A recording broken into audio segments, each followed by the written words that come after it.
ভালো মন্দ সব বিচার করে তারপর একটা সিদ্ধান্তে আসতে হবে।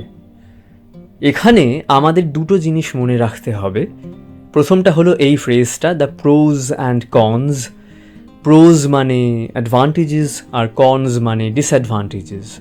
বাট আমরা এক্ষেত্রে কী করলে সুবিধা অসুবিধা হবে এই সেন্সে ইউজ করতে পারি। আর সেকেন্ড জিনিসটা হলো এই ভার্ব ফ্রেজটি ওয়ে আপ। ওয়ে আপ মানে কোনো কিছুর মূল্যায়ন করা বা ভালো মন্দ বিচার করা। We have to way up all the pros and cons of the matter before we make a decision.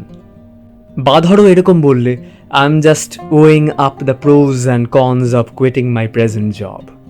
যে চাকরিটা এখন আমি করছি সেটা ছাড়লে কি সুবিধা অসুবিধা হবে সেটা ভালো করে ভেবে দেখছি।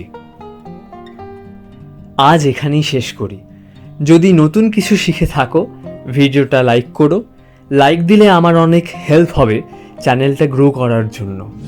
আর চ্যানেলটাকে সাবস্ক্রাইব করো যদি এমনই আরও ভিডিওস দেখতে চাও।